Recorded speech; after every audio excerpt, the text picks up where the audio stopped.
I'd like to call the meeting to order. This meeting is being recorded. Seeing no one else recording the meeting, if you'd please join me in the Pledge of Allegiance. I pledge of allegiance to the flag of the United States of America and to the republic for which it stands, one nation, under God, indivisible, with liberty, and justice for all. All right. Seeing no citizens to comment, we will move right on to special recognitions. Do we have citizens to comment? I do not believe so. We have no citizens. No, not this evening. Thank you, Mr. All Chair. right. Special recognitions, Dr. Hanfield. Thank you, Mr. Chair. Yeah, special recognitions this evening. As is in your packets, you can see that Mrs. Janice King and her food services staff have been awarded the 2020 Children's Friend Award by Auburn Youth and Family Services for their extraordinary efforts providing meals to students and their families since the beginning of COVID. Over 600 families are benefiting from our Meals to Go program. And again, funding for that has primarily been from a USDA grant that right now would be ending December 31st. We're awaiting word to see if that, in fact, will be extended.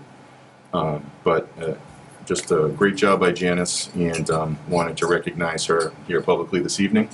And she will be recognized by the AYFS Board of Directors on Wednesday, October 7th. So congratulations to her for that. Awesome. And as it says in the letter, there will be a link mailed from AYFS. It'll be digital, virtual, so we're welcome to join if we'd like. Great. And we now move on to student representatives. Yes, thank you, Mr. Chair. So we have the pleasure of welcoming back Mr. Aaron Zhang, who's currently on a work break right now, to be with us this evening. He is our senior member. And we also have with us Ms. Jasmine Gates. Jasmine is there on the screen in front of you. She is the junior member to the committee this year. And we're hopeful that she will be with us for the next 2 years. So I introduce both of them to you for the 2020-2021 school year. All right. Welcome, Jasmine. Welcome back, Aaron. I'll let you take it away, Aaron. All right, can you guys hear me all right? Yep. All right, perfect. So it's been a while, like 6 months or plus since we last talked, but I hope you guys are doing well. I'm doing fine, I guess, in the middle of a work break, but it's okay. So school-wise, it's definitely picking up. People are definitely getting used to how remote learning works, like the whole schedule of like 7:25 on some days, maybe 7:45 on others, as well as being remote at home and adjusting to a new learning schedule. So far, I haven't heard too many complaints from students, so it's been working well for a lot of us. And going into school, I've only been in school session for 1 day. That'll be last Thursday, and I'll be going again tomorrow. But honestly, last week it worked out really well. Everyone was decently distanced except for one transition where it ended up that there was kind of like a backlog on the main staircase. But overall, your plans by the school committee as well as our high school staff, the superintendent, as well as everything, so far, so good. Excellent. Thank you. Jasmine, did you have anything you would like to share with us? Similar to what Aaron said, from what I've noticed, I've also only been in school last Thursday and I'll be going again tomorrow. And everything seems to be running smoothly. I think that it's safe to say on behalf of the student body that I think everyone's really excited about getting back into somewhat of a routine after so long. And I think it's been running smoothly. Well, thank you for that. Aaron, great job as usual. Jasmine, so nice to have you with us. Does the committee have anything they'd like to say to Aaron or Jasmine? Just through the chair, we're glad to have you guys back. We look forward to your updates. We always love hearing about you. And welcome, Jasmine. We look forward to getting to know you. Anything else? Through the chair, welcome. And I hope you have a great year. All right, so thank you so Thank much. you. Thank you for the report. We look forward to working with you both. I think you're going to enjoy your time with this committee, Jasmine. It's usually a brief little presentation, but always enjoyable. And I might poke some fun at Aaron a little bit here and there, and you could laugh right along with us, right, Aaron? Aaron, You're real absolutely quick. right. Aaron, real quick. Where do you work? I don't know if you can see it anywhere, but I work at TJ Maxx. Oh, okay. I was gonna say we'll try to fraternize your business, so we'll try to come see you on your work hours. So we appreciate you taking time out on your break to be here tonight. No problem. Glad to be here. Great. Thank you so much. Have a great evening. Have a We'll good see night. you next time. Thank you, guys. Thank you. Thank you. Take care. Yeah. All right, that went well. I would now seek approval of the minutes of 9:17. I make that motion? I'll second it. All in favor? Aye. Aye. It is a vote. And we now move on to the superintendent's report. Thank you, Mr. Chair. Just continuing on with discussion that we've had in the last several weeks, just continuing with the school opening update. We had some very positive things from Aaron and Jasmine there. As everybody knows, last week we opened with our half-day cohorts, and this week we are in our full-day cohorts in preparation for our move to a 2-1-2 model on Monday, October 5. Understandably, there have been some things we needed to work through during these 2 weeks, which is part of the reason why we went with this phased-in reopening. We had to work through some bus hiccups, some zip slip related issues, and some technology pieces. We also unfortunately had our first run-in with COVID, which in some respects isn't a bad thing because I think it's going to come sooner or later to every school district. It gave us an opportunity to kind of work through the real life scenario. You know, what do you do when you get that phone call at 7:30 late at night, you know? And so I'm pleased to say that all of the students and drivers and staff involved in that have tested negative. We have 2 students that are choosing to quarantine instead of being tested for what I would consider to be very legitimate reasons. And their quarantine expires on Sunday. So we would welcome them back on Monday, the 5th. I think one of the things that when something like that happens, as I noted in my communication to families, is that, you know, it's very scary, right? You know, we see things that happen out on television, but I think until it really comes to you, your front door, I don't think you really appreciate, you know, maybe the scope, you know, of the impact that this could have on your community. So I'm pleased, you know, with the response from the district. I'm even more pleased that our students and staff and folks are healthy. And, you know, I don't expect this to be the first and last case. I suspect we will have circumstances that arise that we'll have to deal with, and we will deal with them in the same fashion. We'll be open and transparent with the community to the extent possible, and, you know, the plans and procedures we have in place, I think, went a long way in helping us work through a very tricky situation late last week. So happy to report that it's going on. Overall, I think Dr. Chamberlain and I, as we were speaking today, you know, we're 8 days into the school year. Certainly there's a lot of really good things happening, you know, throughout the school district, but I think one of the things that Dr. Chamberlain and I continue to monitor and discuss with principals as recently as this morning and through the afternoon is the engagement of our students on their off days when they're not in the school buildings. Obviously, these first 2 weeks where kids have only been coming to the building one day, you know, it's been difficult. Next week, we're hoping that that's going to pick up when they're in the building twice a day, and then they have their remote sessions. But on those sessions when kids are home and not in school, we're continuing to work to refine what that looks like so that all of our kids, whether they're home or in school, are engaged together for the duration of the school day. And that's something that I think parents will see in different buildings. We'll see some changes in the next couple of days as communications come out from principals in preparation for moving to the 2-1-2 model on Monday. Long term, what I think we were exploring also this afternoon is we revisited this the idea of simulcasting classrooms into homes. We met with a vendor today to look at some options. We also have another option that we're experimenting with in-house right now. And we're also looking at some other things that some of our staff are doing proactively on their own to try to narrow down what's going to be the best option long-term for our kids, also being financially responsible as well. So, we are paying close attention to that, and I expect that people will see some movement on the engagement pieces, in the next few days, if not earlier. But that's something that we're continuing to monitor. And as I look at things in totality, when we think about where we started in July, we had to craft a pretty lengthy document to reopen, right? We had to negotiate with a number of unions and personnel to get our schools open. We had to then prepare our school buildings for a safe return for our kids. We had to work with transportation companies to make sure that we were getting our kids to school safe. And the last part of this obviously becomes now we've done all that.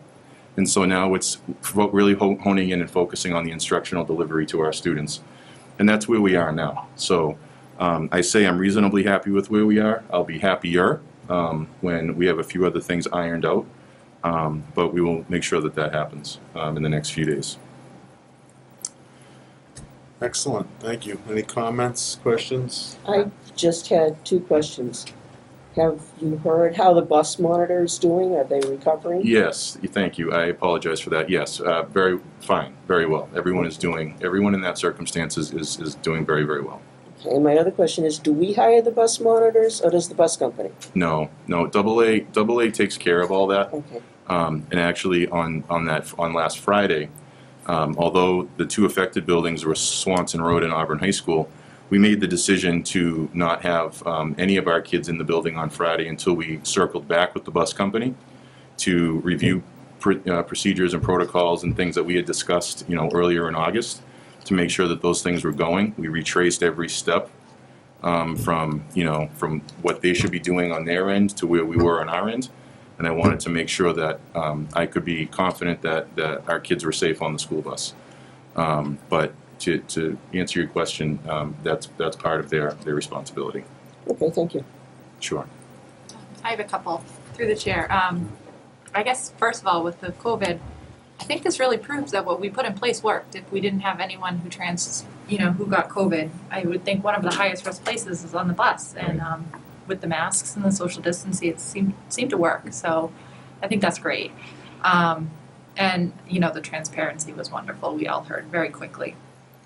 In terms of bumping up, I'm just a little, is there any thought, especially with the younger grades, with maybe recording things for the kids to watch? I've heard horror stories of some towns where kids are on Zoom from 8 a.m. till 2 p.m., 3 p.m. Sure. And I can tell you that that's very challenging, especially for our younger children, to do. So something to think about with the younger kids. I mean, I know I teach a high school group and they're exhausted when I get them, and that's after school. But I don't know if there's any thought to record classes so that, it can be a little bit more at their leisure or anything like that. Yeah. For the younger grades. Sure. We just recently purchased every staff member a book called 99 Tips and Tricks for Making Good Video Recording of Lessons. Excellent. That came very well regarded, and actually I think they're still in the hallway. They should be delivered to all teachers tomorrow. Oh, cool. And what we're hoping is that can be something that kind of drives some of the professional development work they do on Wednesday afternoons. Excellent. Okay. So those are in the works. Perfect. Thank you. Yeah, and as you leave tonight, they're probably on a box on the floor outside the main office, so you're welcome to grab one if you'd like for some light Thank you. for some light reading. But through the chair, to your point too. Yeah, I mean that's something that we're trying to figure out what that's going to look like. We obviously know screen time is problematic, and the longer we have kids on screens, it's less ideal. So that is something that we are, talking about as well, as we're talking about student engagement. So we'll we'll be doing something with that too. It's just trying to figure out what's what. We've had some parents that have reached out and said, it'd be great if you did all of your Schoology or Seesaw stuff in the afternoon and did screen time with teachers in the mornings, and everyone's got kind of a different kind of slant on what works best for their child, and so we're just trying to kind of get into what we're in now, get into the 212, and then just kind of see what makes sense for kids in their home. Well, and through the chair, I know we had talked about just surveying the families. Yeah. What is that going to happen this week or next week? I didn't know how long we wanted people in because they might need a little time to get their feedback. Yeah. Right. I mean, I think exactly. I think we've been talking about that internally too. I think what we want to do is probably give people maybe give them 2 weeks in the 212, and I envision probably Columbus Day weekend, which is about mid-October. That would give us about a month of families' experiences, and we ask some very targeted questions, similar to what was just raised, around delivery and recordings and what in other venues to deliver information and instruction. Great. So yes. Any other comments or questions? Yeah, I just have a comment through the chair.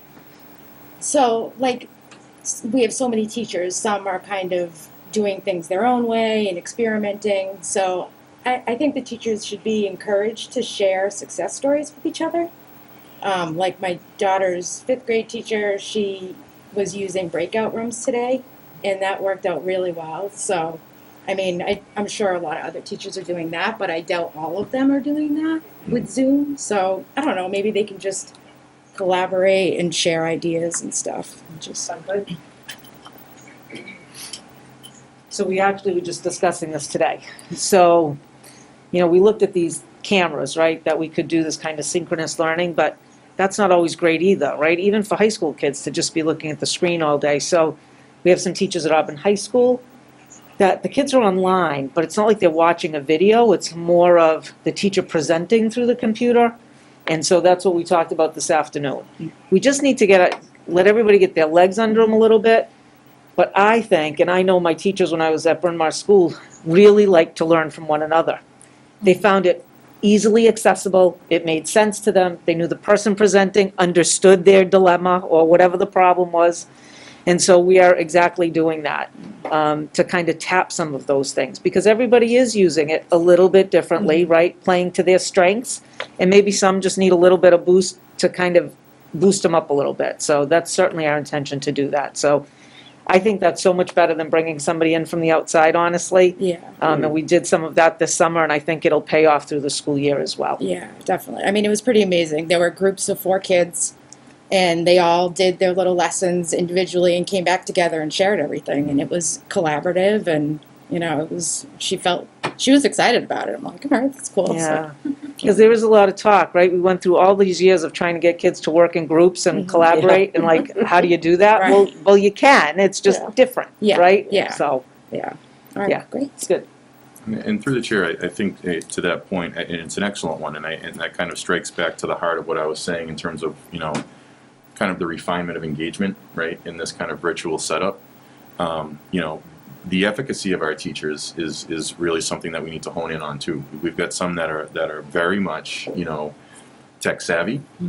We've got some that when we went through the Zoom presentations and the PD in August, they're kind of new to this whole thing, and so they are, in some cases, trying, their best to deliver, through Zoom, not really having that familiarity with it, but trying to take what they've learned in their August PDs and roll it out.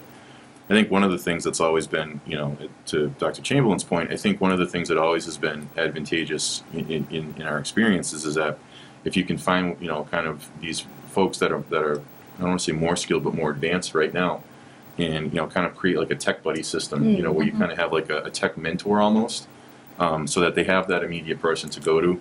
Often, and I'm sure Gail can speak to this too, teachers are most comfortable with teachers, right?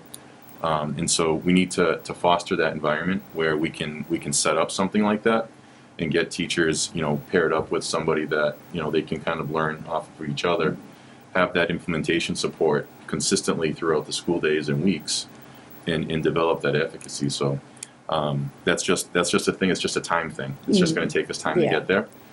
But that hasn't been lost on us. So it's a good point. I can hear her. She's like, okay, this is an experiment, guys. Cross your fingers. Let's hope it goes all right. And then, oh my gosh, it worked. Oh my gosh. So, yeah, definitely, they're all learning. Everyone's learning how to do this. Yes. It's not easy. Yeah. So yeah, like I said, overall, when I think, kind of big picture where we were, in July to where we are today, September 30, we still have work to do, and we'll get that work done. But overall pleased with where we are and how we've handled things, thus far. Great. Well, thank you to everyone for all of their efforts, and I look forward to seeing how this evolves.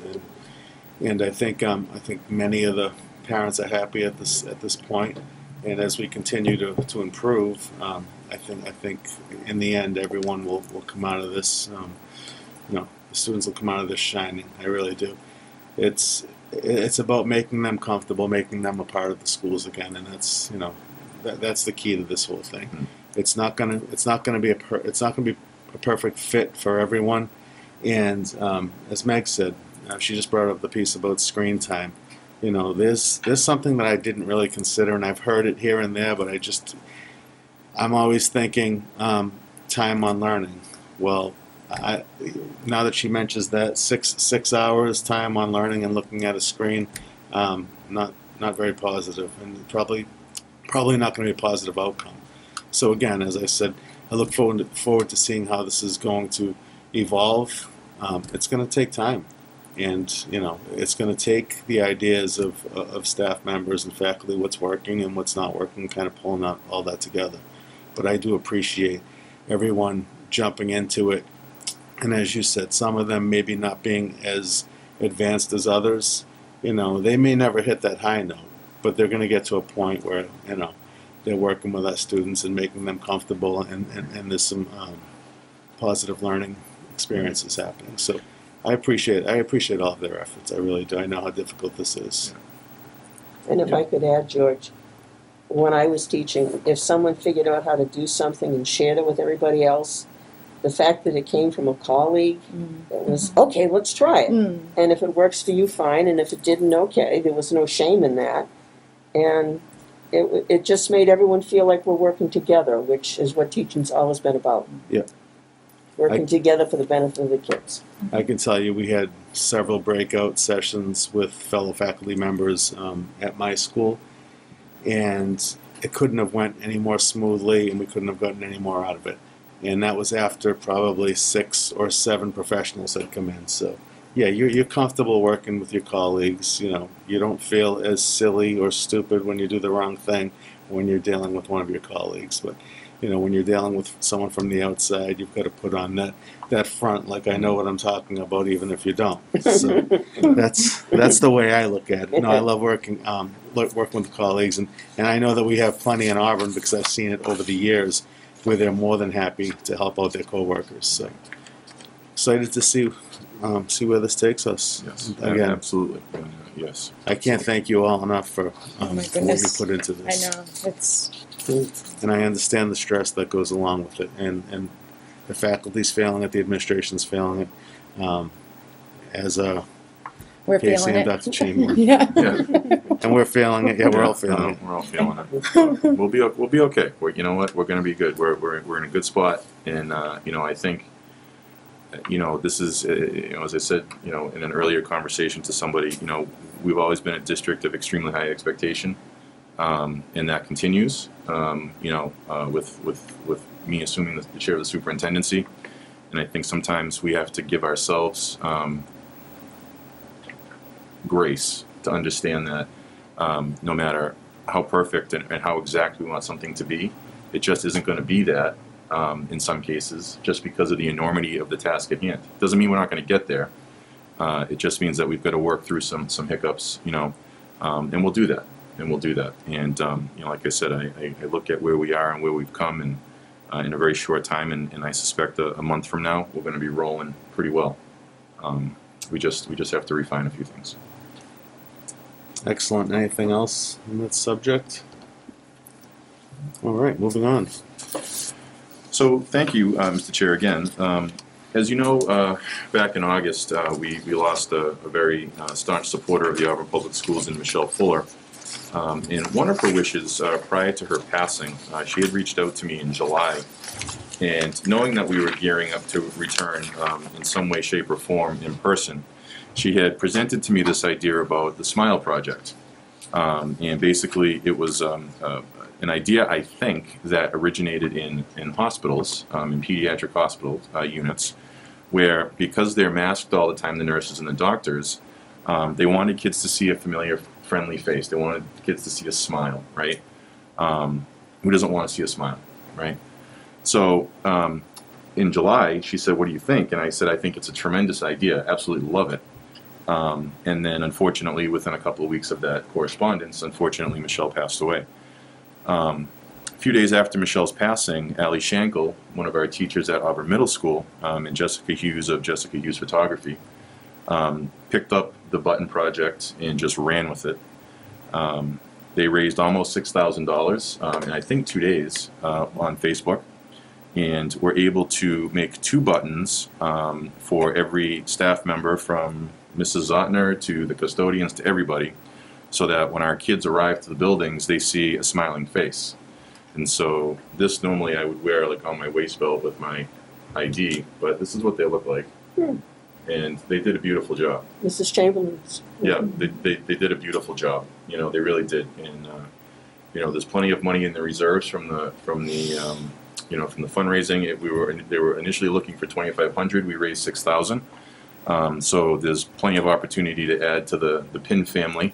Or if somebody should, you know, have 1 or 2 of them go amiss, we can recreate them for them. But just very nice, and amidst all of this stuff that we're talking about right now with education and COVID, and just a really warm, kind of just nice feel-good community story that I wanted to share with you tonight. So again, thank you to Allie and to Jess. And, you know, people are wearing them. You know, I've been in and out of all the buildings, as has Dr. Chamberlain, when we've had kids in session, and, you know, they're on. You know, they're on, and people are wearing them proudly. So That's great. Well, hopefully Michelle's smiling down on us. she is. You know, the irony of this entire thing was prior to the meeting, I just happened to be out walking the town, and happened to be walking by Dunkin' Donuts, and her youngest, Trevor, was standing outside. I haven't seen Trevor in forever. Just happened to bump into him. And I thought it was so ironic that I bumped into him when I was talking about this tonight. And I told him that. And he teared up a little bit, and he said she would be so happy. You know, and he's right. She would be so happy. And so we're thrilled that she lives on through this project, and hopefully for years to come. So yeah, nice. Great. Awesome. Just continuing on with Satellite and Galaxy. So we had originally were shooting for an October 5 launch of Satellite and Galaxy, and just with everything, that was an ambitious goal, and we just realized we weren't going to make it. So we've backed it up to Monday, October the 19th. First and foremost, we wanted to see how the 212 model goes before we add another layer, you know, to our school days. Second, after looking at the numbers of interested families, we're thinking it may make sense that we can keep them in their home buildings. And speaking with Mr. Fahey and the cleaning and what the space requirements would be, we think we can do that, and we feel that's a safer option. It's always better to cut down on the numbers of transitions. So rather than have to put them on a bus and send them to the high school or send them to the middle school, we think we may be able to keep them in their home buildings. And then third, we just want to make absolutely sure that we're doing the right things regarding medical coverage. You know, if this was a normal year, you know, we'd have a different medical protocol. So we're reviewing right now, you know, what we feel is going to be best, you know, in terms of providing appropriate medical oversight. So we felt with all of that, we wanted to make sure that we continue to, you know, exhibit the care, concern, and professionalism that is the Satellite and Galaxy program for families. So I understand it's disappointing, you know, that they have to wait for 2 weeks, but we're talking about it today with principals. We'll hit the 19th tape. That's for certain.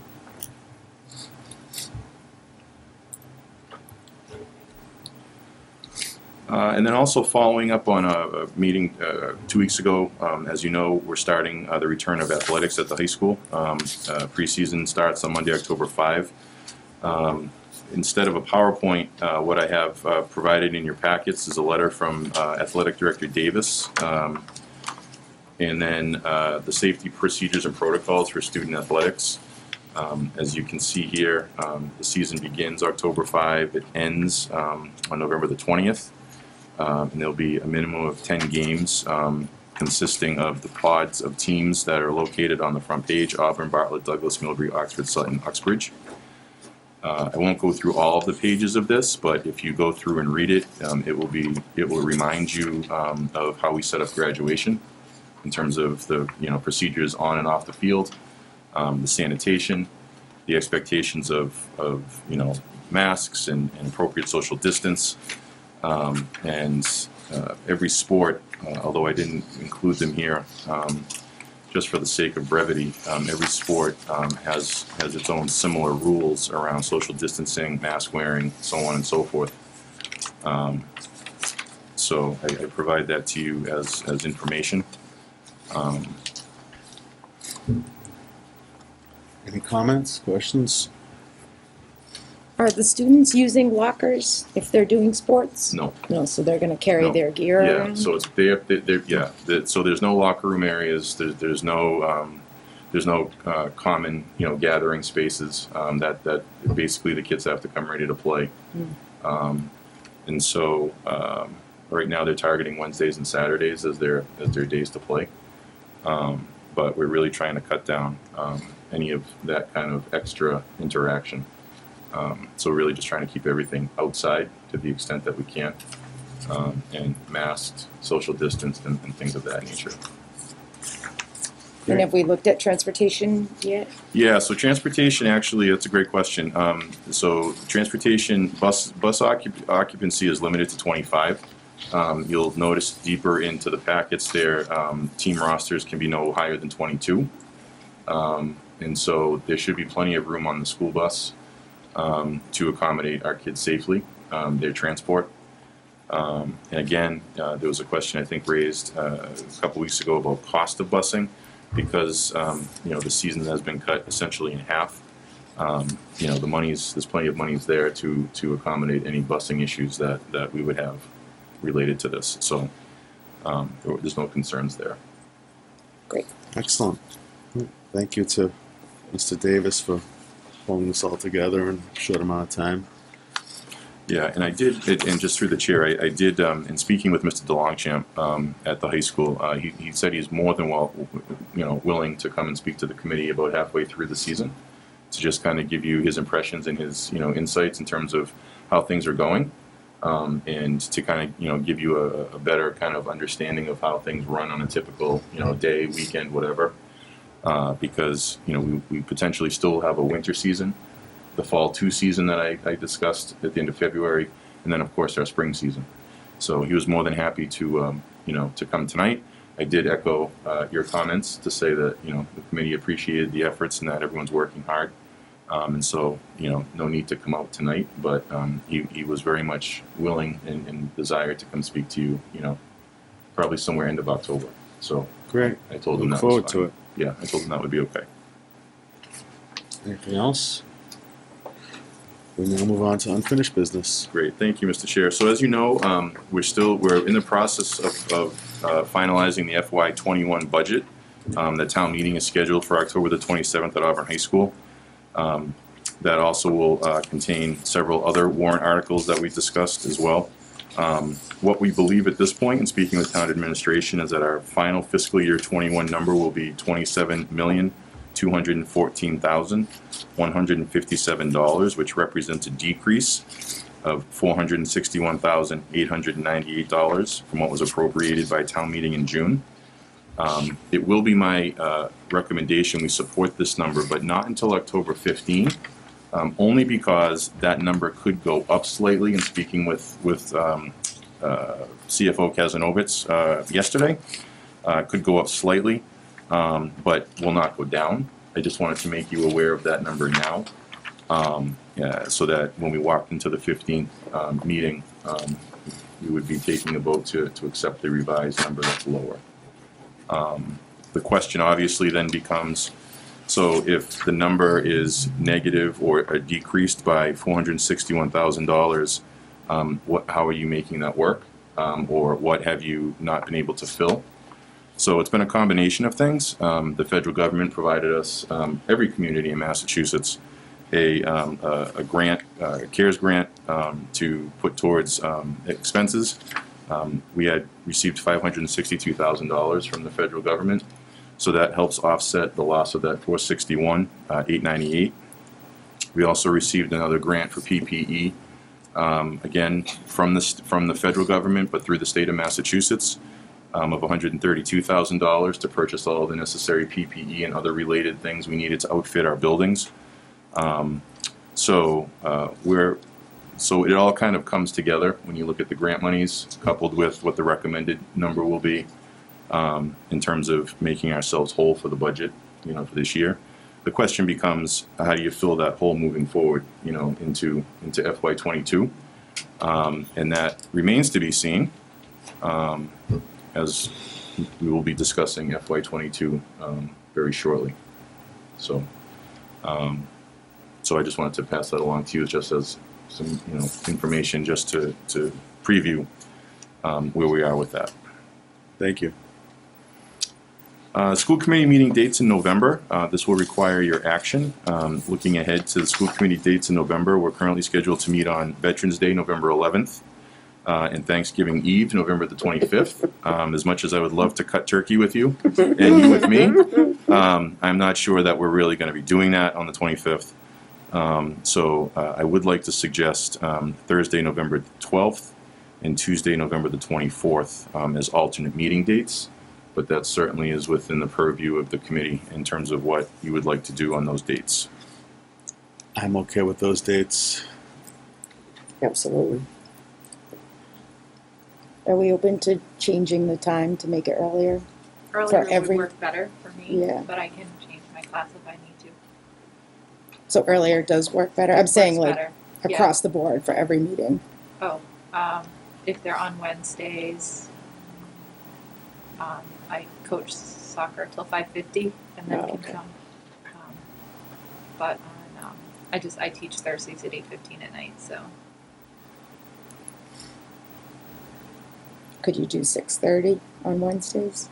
Yeah. Gail, could you do it? I would like that. You would, yeah. Sure. I know Dottie's on board. We talked about I'm not going to say no at this point. it.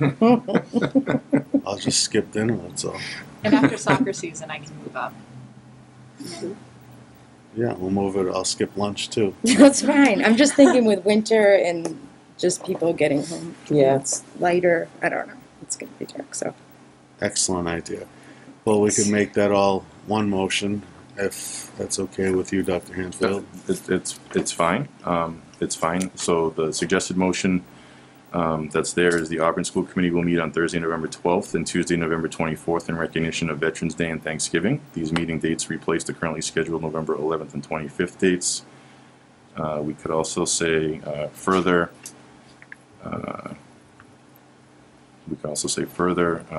times of future school committee meetings will be at 6:30. Is that what I understand? Yep. That'd be great. Okay. All right. And all someone has to Make say a is I make that Second it. motion. I'll Make- make that motion. And second. Any further discussion? All in favor? Aye. Aye. There's a vote. Thank you. And we now move on to new business. Yes, new business. So as I just mentioned a few minutes ago, Mr. Chair, as we talked about the FY21 budget, being adversely impacted by COVID and a decline in local revenues during the fourth quarter of last fiscal year. This year, we're in a similar situation, except we are beginning the fiscal year on tenuous grounds, whereas last year we had 3 solid quarters and then we had a shaky fourth. This year we're beginning right away on a very shaky first quarter, and who knows what quarters 2, 3, and 4 will look like. So as you're aware, around this time it's time for us to start talking about the FY22 budget and getting it together. It may seem redundant as we've worked together for a long, long time, and I think I know what your answers are already with respect to what your budget priorities are, but after all, this is your budget. So I am asking you for your priorities as we begin the budget process. Excellent. Is that something that you would like us to share now, or put in the form of an email or some other document? You could either way. I think I know what your answers will be. I mean, you're welcome to email them to me, or you're even, you're welcome to share them. Yeah, that's fine. Doesn't have to be in this venue right now. I just wanted to bring that up to just for your Yeah, opportunity.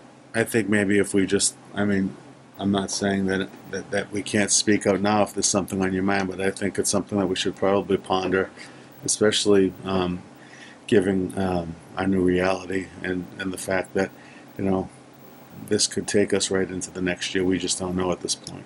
Yeah. But and I also agree with you that I think some of the wants will be very similar to what they were in the past. We really haven't changed our theory on educating our children too much. Right. Social, emotional, that type of thing. That's always one of the big ticket items for us. Yeah. I mean, I through the chair, I think it goes without saying, FY22 is going to be more of a challenge than FY21 from a financial standpoint. Certainly I look forward to what your thoughts are and discussing that with Dr. Chamberlain and the leadership team. But I think we would be very lucky if we could just hold on to what we have in place right now in the public schools here in Auburn. We're very well provisioned at this point, and so I feel as if we can just hold on to what we have and just weather the storm, we'll be in great shape. And I think that will line up with what your priorities are. But I'll certainly take time to think about that and share it. I think that will be fine. Yep. This will be an ongoing discussion point anyway. We'll bring it up again. Sure. Right. Moving forward. And I was going to just say through chair, I think especially more than ever, just making sure that our teacher to student ratio stays good. Yeah. That if all else has to go out the window, that especially because we have kids at home learning and Sure. learning. But I don't think any one of us would want to say, let's do bigger classrooms and fewer teachers. So, Yeah. If we can get the simulcasting going too in Right. some form, that would be an immediate bonus. Yeah. So I would agree with all of you. I think the most important part of this obviously is maintaining our teachers and our faculty and our staff. For our students and keeping our class sizes at an acceptable level. I don't think there's any debate about that. I think that becomes the real discussion piece is how to make that work. We also, the teacher's contract is up this year. The nurse's contract has to be revisited as well. And the ABA contract is also up for negotiation this year. So, we're going to need to look at those contracts. We're going to need to look at what anticipated contractual obligations are going to be moving forward into next year. And then any sort of, curriculum, type of things that we would need, be it textbooks or whatever. I think those things alone are going to be, challenging, to deal with. But we'll get it done. We'll get it done. We'll get it done. But I just wanted to put that on your radar. So thank you. Great. Thank you. Question through the chair. Were we due for an upgrade in textbooks this year and we put it off, or where are we with that? We'll be due to revisit Go Math at the elementary level for next year. At the high school level, we did purchase some books already for this year, so some of those have already been upgraded.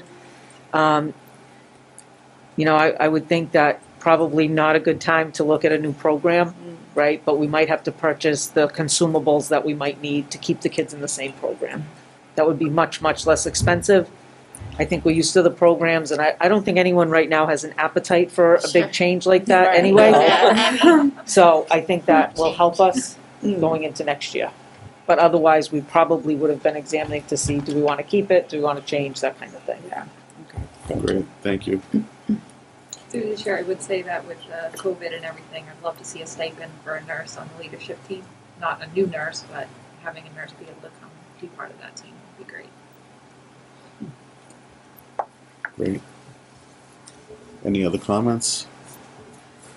Seeing none, we'll move on. Thank you, Mr. Chair. Every year, we have the Riley Award Committee, and Mrs. Deb Grimo, our town clerk, has asked that you appoint an educator to serve on the John E. and Ethel E. Riley Award Committee. I did ask for volunteers from the AEA, and there was a pretty good response. I was actually impressed. We had 4 or 5 people looking to get involved, which is great. Yeah. That's not always the norm. Kim Livin Savage, one of our preschool teachers, Doreen Guitar, a second grade teacher at PAC, Alicia Lepomardo, an elementary psychologist, Meg Berg, who's a secondary school social worker. So I put all of them in a hat and literally just had to pull a name. And Mrs. Doreen Guitar happens to be the lucky recipient for placement onto this committee. So if you would be so kind as to make the motion to appoint her to that committee, we will notify Mrs. Grimo. Make a motion to appoint Doreen Guitar to serve as the educator representative on the Riley Award Committee. Second. Any discussion? Just thank you. I would just like to say we couldn't have found a finer candidate, because I know Doreen's probably watching right now, so I'm gonna make sure. If she has her electricity back. Oh, no, she got it back. Okay. So, Doreen, you are a fine candidate, and I think we'll be well represented. I agree. Anyone else want to agree with me? I agree with you, yeah. We're all in agreement. All in favor? Aye. Aye, it is a vote. Great. Thank you. Thank you. And then finally, before you turn it over to Dr. Chamberlain for teaching and learning, wanted to bring before you the field rentals. We, back in the summertime, we obviously, the committee voted to reopen the athletic fields to the town. We are fielding, as you, no pun intended here, applications from non-APS groups to use the fields. Some of the non-APS groups are majority Auburn kids on athletic teams, while others are not. So I'm seeking your input regarding the allowance of field usage. After reviewing this matter, I support the use of fields for majority Auburn residents and students at this time, but I do not support the use of non-majority groups at this time. And here are 2 good examples. One example is we have a youth soccer program, or I should say a premier soccer program in Auburn that is all 100% our Auburn girls, they're our kids. So that would be something that I would be seeking to approve. But we also got a request from Milford Academy in Connecticut, a prep school, and Bridgeton Academy in Maine. They're looking to play a football game halfway, and they are seeking to use Auburn High School's football field. I don't support that. I just don't think that that's wise, given the circumstances that we're under at this point. But I would like to see it, at least it's my recommendation to you, that we allow our townspeople to use it. So I leave that up to you for your discussion. I think that's always been the will of the committee, that first and foremost the fields are for our residents and especially our students, and we've went as far as allowing other organizations where the majority of the students, majority of the children on those teams are from Auburn. So yeah, I would agree with you, and I would also agree that now is not the time to be entertaining teams from out of state or even out of our district. I would agree with you, Judge, 100%. Any other comments? I agree. Right on again. Oh, thank you. Yeah, it's just not the time, and I know that it's been a way to to make some money for the schools in the past. During baseball season, I know we've had various colleges playing, but I think that's a conversation that we should have again when this is cleared up. To what extent do we want to continue to do that? How much money are we bringing in, and is it worth our troubles, and is it worth the wear and tear on the fields? True, and through the chair, yeah, I mean, because anything that we bring in goes into revolving account, but then has to be turned around and put back into the fields by law. So we don't, it's not like we're raising this money to then offset something else somewhere else. Right. So I would agree with you. Looking at our fields, actually this last week, they're all in very good shape, and so I don't think we're in dire need of anything, to happen on those fields. And if we were, and speaking with Mr. Fahey, actually tonight, right before we came into the meeting, if there was something that needed to happen, we have facilities monies that we could utilize. So it's not like we don't have a resource if we needed it. Yeah. Great. So I would entertain that motion. So it would be the former statement, not the latter. I'll make a motion to allow APS fields only to be rented by outside groups containing majority Auburn residents and students until further notice. Do I have a second? Second. Any further discussion? All in favor? Aye. Aye. It is a vote. Excellent. Thank you, Mr. Chair. Thank you. And we now move on to teaching and learning. Dr. Chamberlain?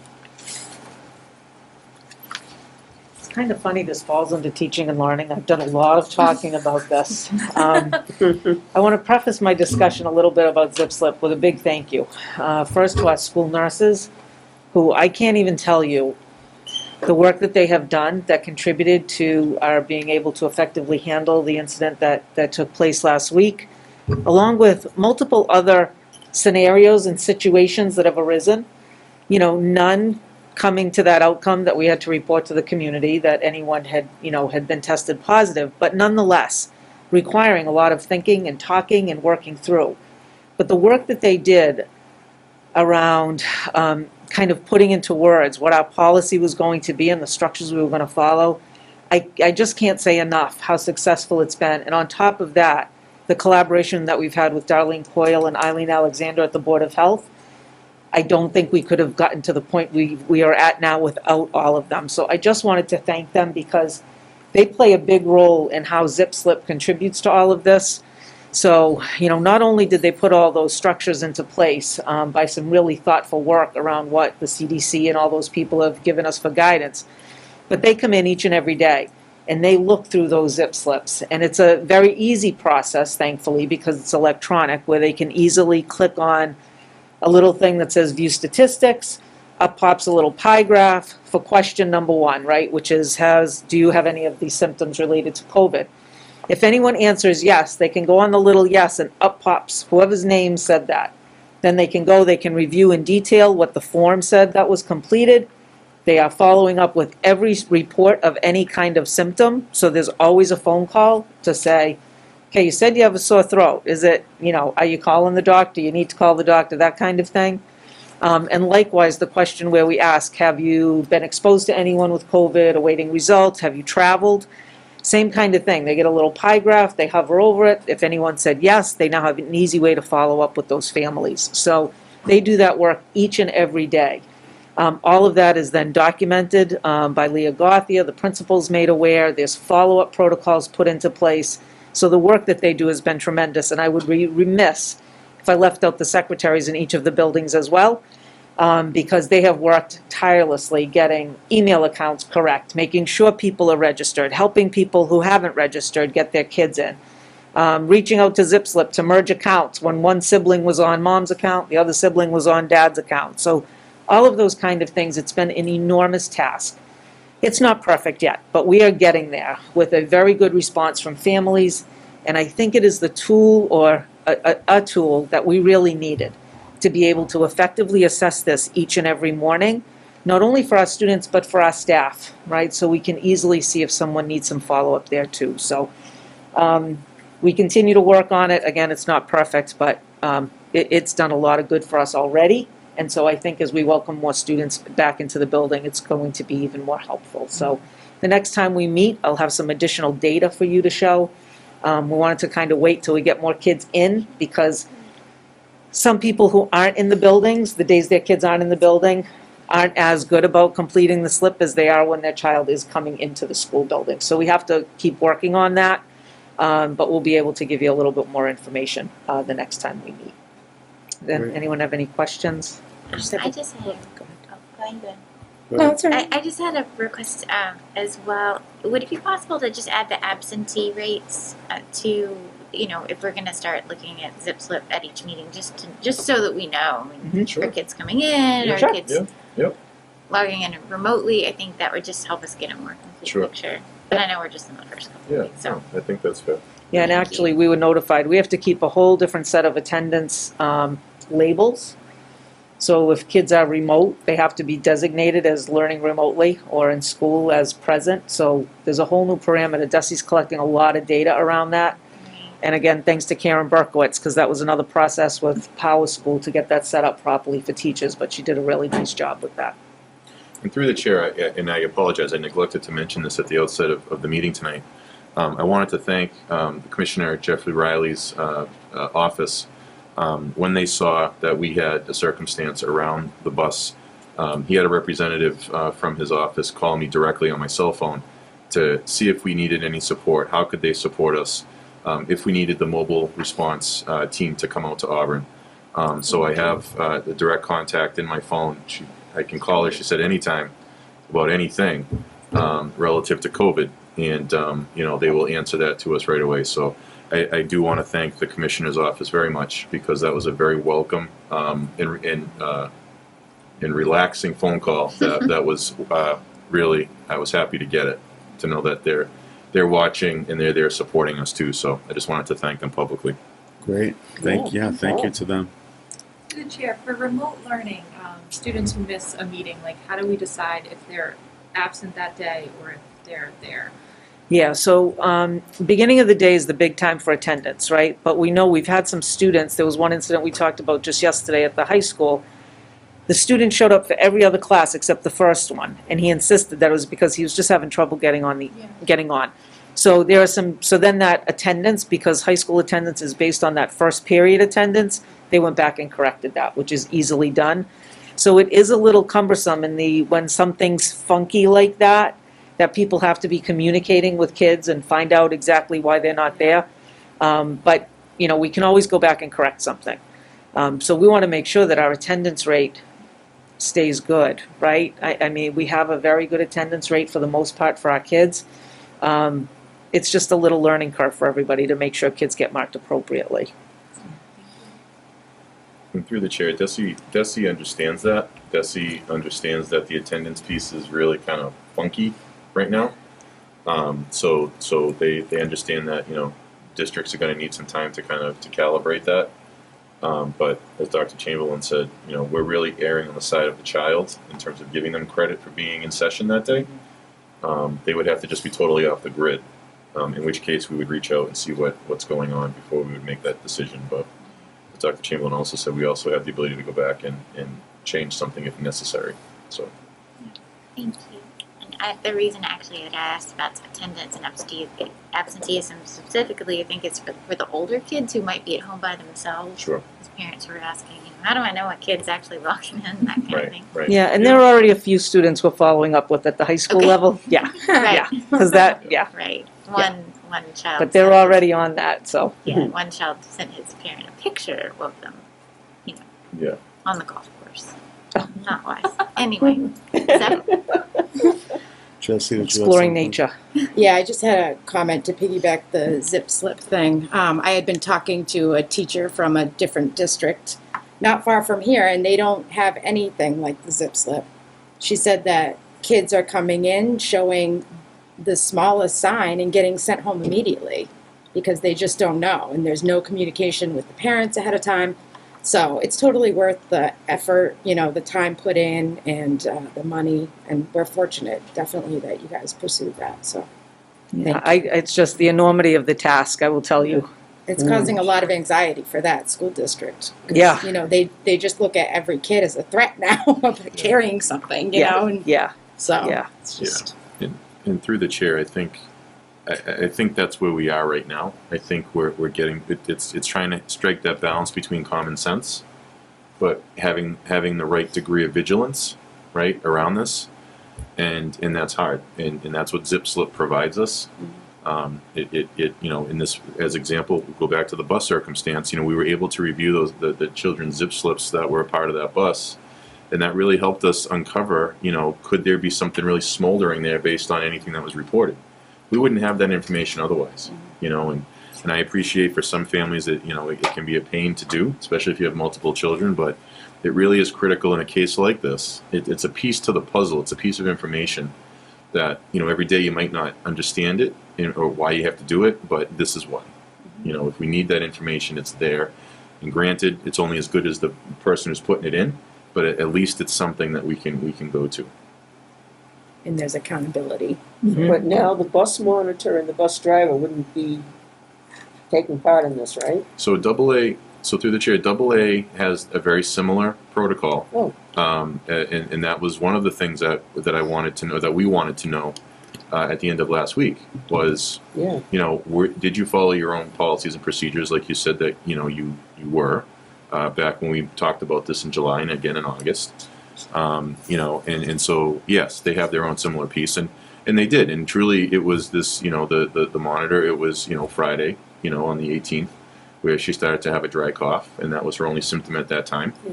And so, you know, unfortunately, that's the way it happened, you know. If there was something, you know, reported or recorded prior to that, she would have been off the bus, you know, immediately. Okay, thank you. Sure. And she did get a false negative, sorry, through the, Yeah. she did, right? True, she So, did get, yes, she I did get a mean, false she did negative as well. what she was supposed to do. and- Correct, Right. Yeah. correct. And just to share also, our nurses are working on, so they did a lot of training on those first few days of school. They spent a lot of time with staff, talking through, answering questions, trying to alleviate people's fears. It's different now though, right? Because now we have kids in schools. And so they're putting together kind of a summary sheet of some of the information they shared at the beginning of the year. Nothing's really changed, right? Big thing is that, are you a close contact, which we continue to talk about. So they're going to put together a little summary sheet to kind of a little Q&A and what to do if kind of things that we'll be sharing with staff. And then we're going to have a follow-up training for all the staff so that they can, again, ask any questions that they might have now that this is real. Now that we're in school and we have kids with us, right? It seems different. You know, we sent home a little guy from the preschool with a little funny cough, you know, and people kind of like, what do I do? Right? But even at the preschool, they're being very cautious about distancing. If they touch or have to help a child, we have gloves on. You know, there are a lot of things we have in place. No one was a close contact with this child. And as a matter of fact, I don't even think he was in the building for more than 15 minutes because as soon as he came in, he looked a little funny and they're like, you know, they get those little glassy eyes a little. And so it was all taken care of really quickly, you know, but that's still going to happen. But people have to feel confident that we're going to do the right thing for them to keep everybody safe. So again, kudos to our nurses. And once we have the final draft of those documents, I'll make sure to share them with you as well. So that's also in process. And we hope to do that for families also, once we get through the staff piece, right? A little just reminder, some little Q&A, what to think about so that kids don't come to school sick. Great. And just briefly, you know, as we've all talked about, technology is a big piece in everything we've been doing. I will tell you, the first week of school, our technology help desk was inundated. I forgot my password. I don't know how to get on. I can't connect. I don't have the link. All of those things. Pages and pages and pages of tickets to the help desk. Mr. Bouvier is finally breathing a sigh of relief. Some continue to come in, but it's much, much more manageable. We've kind of gotten over that hump. So I appreciate the work of his team and everything they did because it was a little stressful. But, you know, and things will continue to come up, but they're really working hard to make sure that things are in place and that everybody's doing well. So thanks to him. But that's all for me for tonight, Mr. Great, Scobie. thank you. Thank Well, you. The chair, I actually just have questions / requests. If possible, I know you guys have so many other things going on as well, but for the parents who might not be tech savvy but need to help their children at home with some of these platforms, is there, or could we make a central repository for user guides So like if a parent doesn't know how to use Google Slides or whatever, and they've got to help their kid because their kid's just learning. Yeah. Is there somewhere where we can direct them so that they can at least maybe do a little bit of their own self-teaching first? Yeah, so I'll have to go back and revisit, but Mr. Bouvier had started a web page specifically for that, Okay. with some insights about when to contact tech support, when to not, some of the things that we're using and that kind of thing. I can revisit what's there and then I can share with you. We can certainly update that. I know that each school has some specific directions on how to access certain things, whether it's Seesaw or it's, Google Classroom. So we can certainly get some of that posted quite easily. Thank you. Because I think even then beyond access, just how the heck do I use it? Like, how do I make a Google slide? I can't help my kid make a Google. Do you know what I mean? And I would imagine that that software would have its own user guide. So really, just even throwing a link up there to how to or FAQs or something like that. I think. Through the chair, even if just the teacher sent the parents, this is because our 5th grade teacher talked us through, how to get back into Google Classroom, how to get into the class link, and just it was seamless and easy, so I mean if the teachers know how to do it, it might be easier for them to convey how to do it in layman's terms. Yeah, and I think that was intended to be part of all the orientation activities that the teachers, we took those few days to teach everybody to kind of how to get in and those kind of things. Yeah. So, but yeah, it's good to have another resource up too, so. Because then if they missed it or all of a sudden it's been a month and they forgot, because, I don't know, I wouldn't remember. So. Yeah. I don't know. My kids are teaching me how to do stuff. My 3rd grader knows it better than me. That's good. Thank you. Thank you. And now we move on to maybe not as exciting of a business and financial. no. Yeah, I know, very sad. And she was very sad. Mrs. Wisbicki is actually covering for us at the FinCom meeting tonight. That's right. They were taking up the warrant articles, and so if there were any questions, she was going to handle them for the school side because we couldn't be in 2 places at once. But she does send her regards, Mr. Chair, Thank you. wishes you well in the next week or so until she sees you again. I appreciate that. As always, she has provided you a year-to-date budget report. She's not here to answer questions, but she would be happy to answer questions if you had them down the road. She's also provided you transfers between the same series and transfers between different series. We do need a motion for you to accept or allow the transfers between the different series as listed on her budget transfers sheet. So I would entertain that motion. I'll make a motion to approve transfers between different series. I'll second it. All in favor? All right. All right. Aye. It is a vote. thank you. And she thanks you as well. Excellent. We miss her. And that's all we have? That is all this evening, Mr. Chair. Thank you. I would entertain a motion to adjourn. Make a motion to adjourn. Do I have a second? Second. All in favor? Aye. Aye. It is a vote. Good night, everyone.